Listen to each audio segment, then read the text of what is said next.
show tá ṣe lọ lẹ́ẹ̀kan. We are here to expose this lover. We are here to expose this lover.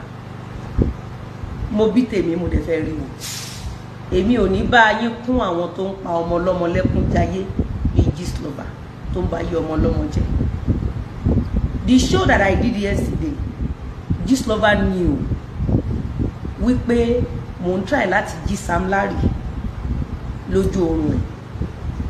Ẹ̀yin èèyàn wa nínú fídíò yìí Lizzy Anjorin ó tú àṣírí gist lover o ó tú àṣírí rẹ̀ gidi gan nínú fídíò tí ẹ̀ ń wò yìí.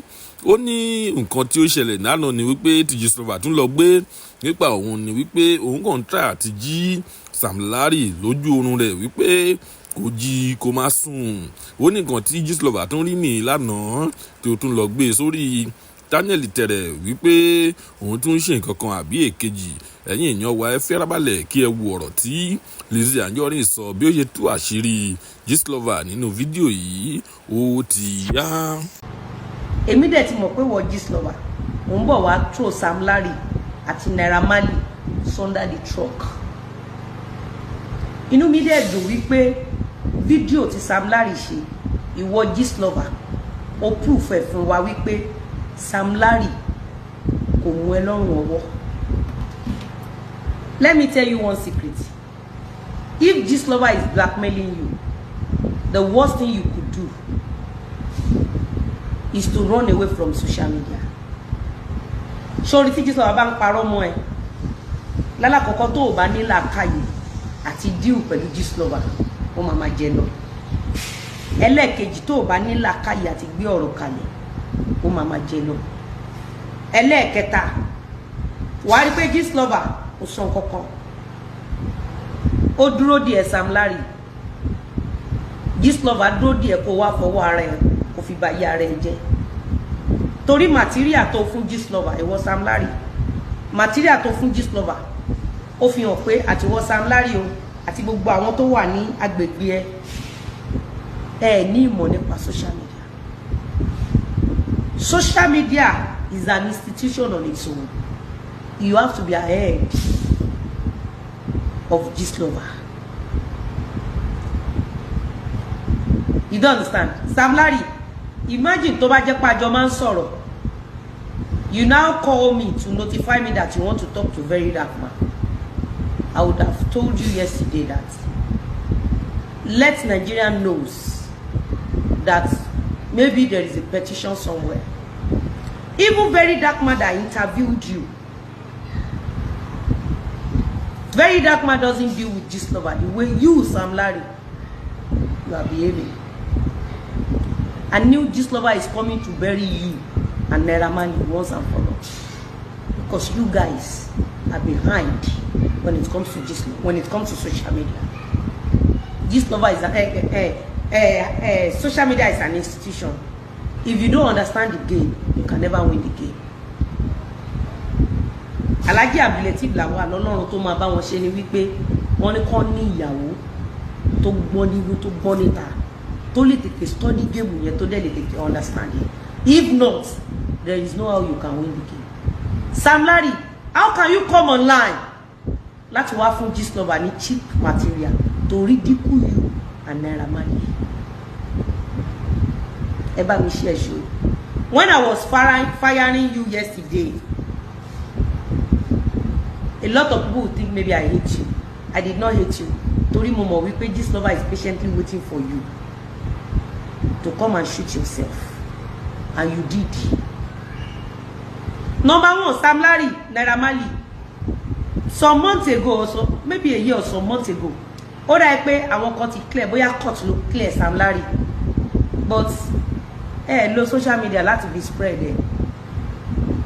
People will continue to hold you as the killer of Mohbad because you guys are not ahead of your enemy. And one thing is this, Sam Larry, 99.9% people around you are working for this lover, so you will never understand the game until the day you are ready to learn the game.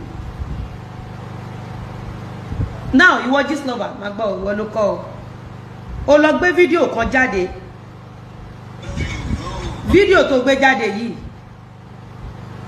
Fídíò tó gbé jáde yìí. Kí ni fídíò yìí ní ṣe pẹ̀lú signing Mohbad?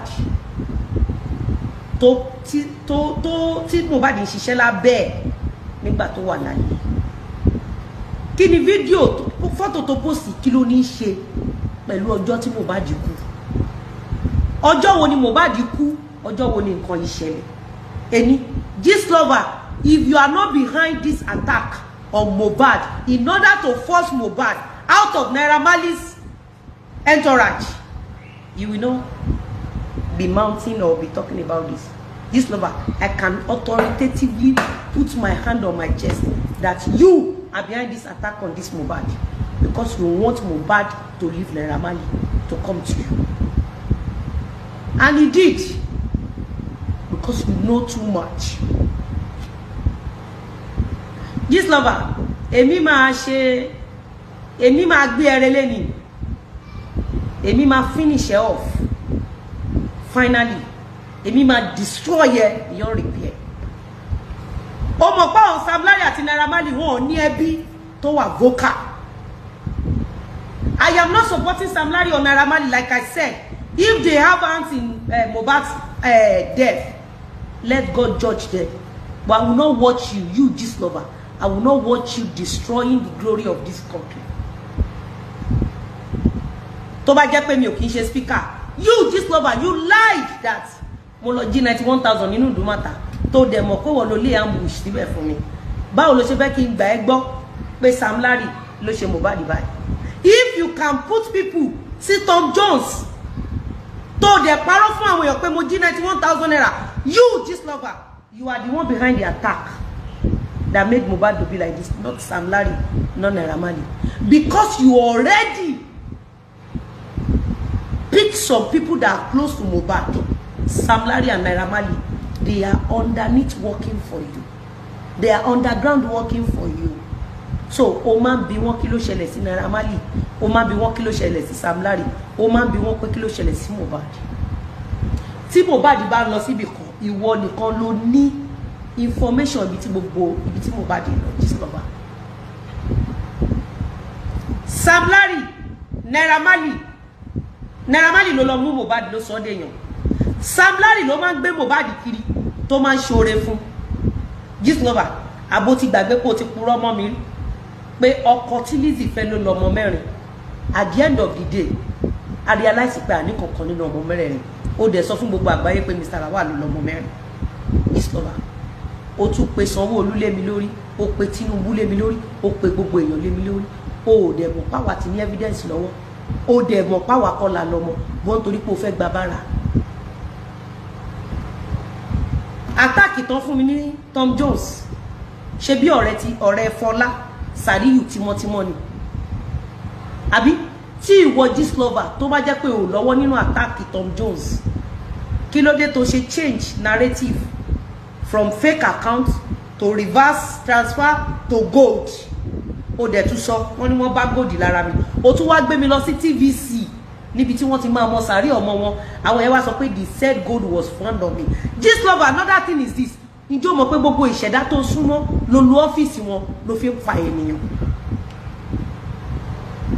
Gbogbo newscaster tó súnmọ́ ló lu ọ́fíìsì wọn fi pa ènìyàn. Gbogbo ẹ̀dá tó súnmọ́, gbogbo ìṣẹ̀dá tó súnmọ́ ló lu ọ́fíìsì wọn fi pa ènìyàn. I am one of your victims. For TVC to have come online láti sọ wípé the said gold was found on Lizzy Anjorin. This lover, you are the one behind this attack, not Sam Larry. Sam Larry is just a dumb human being. Sam Larry is a fool when it comes to social media.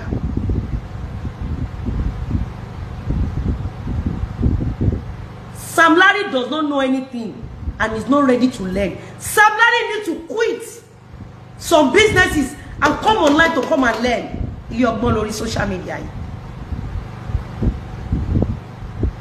Ìwọ this lover, àwọn tó bá mú ẹ tó fi lọ dènà dè mí ní Tom Jones. Ìwọ ló wà behind the attack yìí. And government should fish you out. You, Gistlover, government should fish you out. You are behind this attack. Are you not behind Idumatas attack? Ṣé Sam Larry, yàtọ̀ sí Mohbad, fún mi another video. Tell us pé Sam Larry ló attack you. Tí kò bá sí another video, ìwọ ló wà behind, ìwọ Gistlover ló wà behind attacking Mohbad. Ìwọ ló package gbogbo ẹ̀. Ọ̀rẹ́ Sàríyù ẹnu ṣó, ṣé bó ló ṣígèlè lórí mi. Wọ́n video bí wọ́n dẹ̀ send ẹ̀ sí ẹ. The same thing ló ṣẹlẹ̀ sí Samuel, ló ṣẹlẹ̀ sí Mohbad. Gbogbo bó ṣe ń lọ Mohbad, wọ́n video ẹ̀, wọ́n send ẹ̀ sí ẹ, ó dẹ̀ ń tọ́jú ẹ̀. Video to provide clearly tí ò ṣe sí lọ́wọ́ Instablog. Àwọn video evidences to provide nípa Mohbad is enough evidence that you, Gistlover, you are behind Mohbad's death.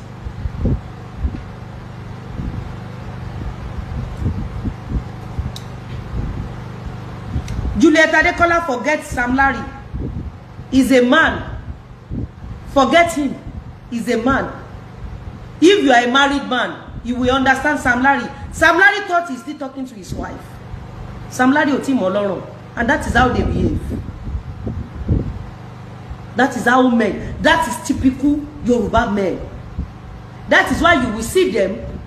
They will put one wife in their house. They will bring another one.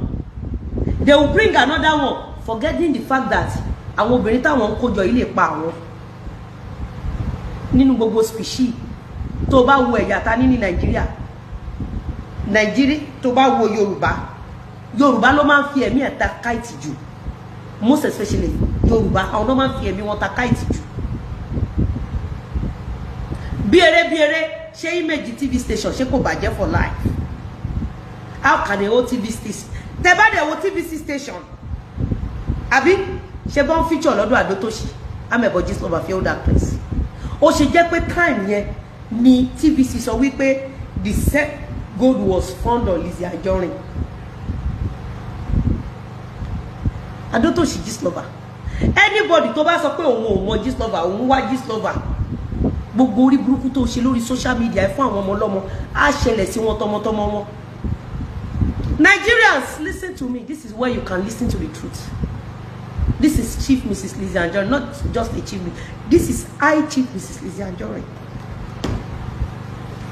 Tó bá gbọ́ pé mo lọ sí station.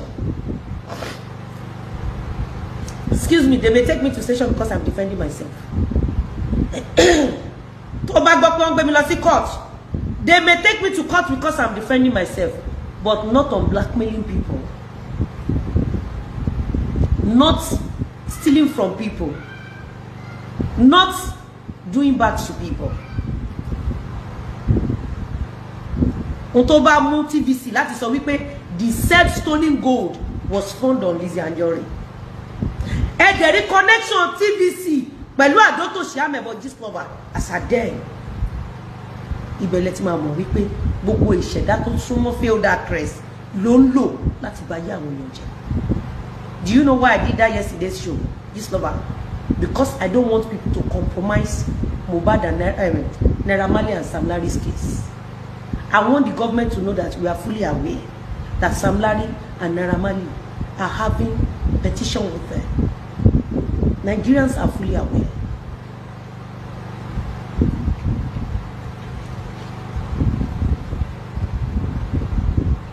Surely, typical Yoruba man. Ni Sam Larry kò tí mọ́ lọ́rùn. The typical Yoruba men, they think about themselves. They don't care about orúkọ èèyàn kan bàjẹ́. They don't care. Even when they are not making money, the ego in them. Sam Larry is a typical you. Is a typical. If tó bá lọ́kọ nílé wa understand you wa Sam Larry. Tó bá lọ́kọ tọ́kọ ẹ bá jẹ́ Yorùbá wa understand. Obìnrin mi máa wò ó báyìí pé baálé mi nǹkan báyìí fẹ́ ṣẹlẹ̀. A ní ẹ kí ló kún ẹ pẹ̀lú tòun. You all know what I'm talking about. You all know what I'm talking about. So I will not take Sam Larry serious because I knew Sam Larry. Ẹ̀yin olólùfẹ́ wa, ẹ ṣáà ti gbọ́ gbogbo nǹkan tí Lizzy Anjorin sọ nínú fídíò tí ẹ ṣẹ̀ wò tán yìí. Nǹkan tí ẹ bá lérò nípa fídíò yìí, nípa ọ̀rọ̀ tí Lizzy Anjorin sọ, ẹ gbìyànjú láti tẹ̀ sí comment section ká lè sọ̀rọ̀ nípa rẹ̀.